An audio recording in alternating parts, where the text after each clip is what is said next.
ನಾದ ಶಾರದೆಯ ಅಂಶ ದೈಹಿಕವಾಗಿ ನಮ್ಮ ಜೊತೆ ಇಲ್ಲ ಅಂತ ಹೇಳಕ್ಕೆ ಇಷ್ಟಪಡ್ತೀನಿ. ಬಟ್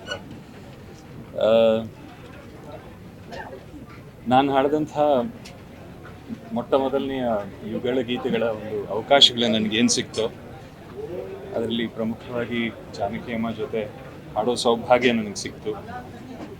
ಕನ್ನಡದಲ್ಲೂ ಇರ್ಬೋದು, ತಮಿಳಲ್ಲಿರ್ಬೋದು.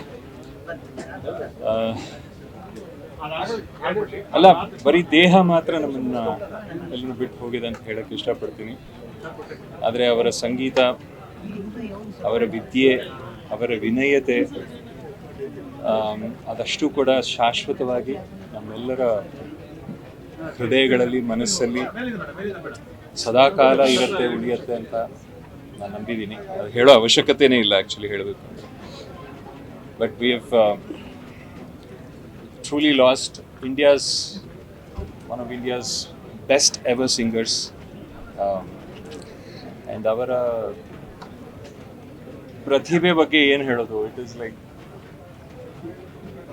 Most effortless. ಅಂದರೆ ಸ್ಟುಡಿಯೋದಲ್ಲಿ ಎಷ್ಟೋ ಒಂದು ಹಾಡುಗಳು ಅವರು ಹಾಡಬೇಕಾದ್ರೆ ನಾನು ಹಂಸಲೇಖ ಸರ್ ಜೊತೆ ಇರಬೇಕಾದ್ರೆ ಅಥವಾ ಬೇರೆಯವ್ರ ಜೊತೆ ನಾನು ಕೆಲಸ ಮಾಡ್ತಿರ್ಬೇಕಾದ್ರೆ I had the opportunity of seeing her sing, ಅಂದರೆ ಲೈವ್ ಆಗಿ ಹಾಡೋದಕ್ಕೆ. ಅಷ್ಟು ಲೀಲಾಜಾಲವಾಗಿ ಯಾವುದೇ ಹಾಡು ಕೊಟ್ಟರು, ಯಾವುದೇ ಇಮೋಷನ್ ಇರಲಿ, ಯಾವುದೇ ಧಾಟಿಯ ಹಾಡಿರಲಿ, ಶಾಸ್ತ್ರೀಯ ಸಂಗೀತವಾಗಿರಲಿ, ಭಾವಗೀತೆ ಆಗಿರಲಿ, ಭಕ್ತಿಗೀತೆ ಆಗಿರಲಿ, ಅಥವಾ ಒಂದು ರೊಮ್ಯಾಂಟಿಕ್ ಸಾಂಗ್ ಇರಲಿ, ಅಷ್ಟು ಈಸಿಯಾಗಿ ಎಫರ್ಟ್ಲೆಸ್ ಆಗಿ ವಿತ್, ಅಂದರೆ ಶಿ ವಾಸ್ ಒಂದೊಂದು ಹಾಡು ಕೂಡ it was creating a story. ಅಂದರೆ ಹೇಗೆ ನಮ್ಮ ಎಸ್ ಪಿ ಬಾಲಸುಬ್ರಹ್ಮಣ್ಯಂ ಸರ್ ಅವರು ಒಂದು ಹಾಡು ಹಾಡಿದಾಗ ಈ ಪರ್ಟಿಕ್ಯುಲರ್ ಹೀರೋ, ಈ ಪರ್ಟಿಕ್ಯುಲರ್ ಇಮೋಷನ್ ಅಂತ ಫಿಕ್ಸ್ ಆಗ್ತಾ ಇತ್ತು, ಆ ಮಟ್ಟದ ಒಂದು ಪರ್ಫಾರ್ಮೆನ್ಸು, ಆ ಮಟ್ಟದ ಒಂದು ಗಾಯನ ಅವರಲ್ಲಿತ್ತು. ಆ್ಯಂಡ್ ಅವ್ರು ಹಾಡದೇ ಇರೋ ಭಾಷೆನೇ ಇಲ್ಲ. She has Sung in all languages. ಭಾರತದಲ್ಲಿ ಎಷ್ಟು ಭಾಷೆಗಳಿದೆ ಅಷ್ಟು ಭಾಷೆಗಳಲ್ಲಿ ಹಾಡಿದ್ದಾರೆ ಅವರು. ಅಂಥ ಆ್ಯಕ್ಚುಲಿ ನಮ್ಮ ಪುಣ್ಯ, ಅವರು ಕೊನೆಗಾಲಿ ಟೈಮಲ್ಲಿ ಇಲ್ಲಿ ನಮ್ಮ ಮೈಸೂರಲ್ಲಿ ಬಂದು ನೆಲೆಸಿದ್ದು ಅದು ನಮ್ಮ ಪುಣ್ಯ ಅಂತ ಅನ್ಕೋತೀನಿ. She spent a lot of time here, so we are very lucky.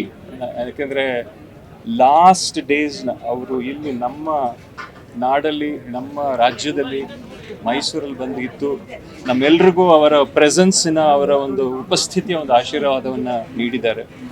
So ಅವರ ಆತ್ಮಕ್ಕೆ ಶಾಂತಿ ಸಿಗಲಿ.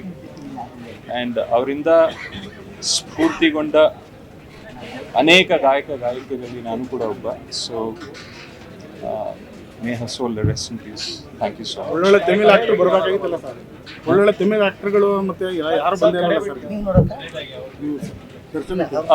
ಇತ್ತೀಚೆಗೆ. ಅಂದರೆ ಅಫ್ಕೋರ್ಸ್ ಸರಿಗಮಪ ವೇದಿಕೆಯಲ್ಲಿ ಇನಿಷಿಯಲ್ ಸೀಸನ್ಸಲ್ಲಿ ಅವ್ರ ಜೊತೆ ಜಡ್ಜ್ ಆಗಿ ಕೂತ್ಕೊಳ್ಳೋಂಥ ಸೌಭಾಗ್ಯ ನನಗೆ ಸಿಕ್ತು. ಸೊ ಆ ಟೈಮಲ್ಲಿ ಸ್ವಲ್ಪ ಒಡನಾಟ ಇತ್ತು.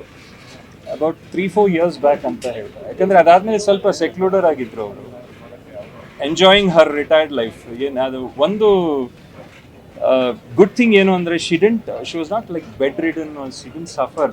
ಅದು ಒಂದು ದೊಡ್ಡ ಒಂದು, ಯಾರಿಗಾದರೂ ಅದು ಒಂದು ದೊಡ್ಡ ವರ ಅಂತ ಹೇಳಕ್ಕೆ ಇಷ್ಟಪಡ್ತೀನಿ.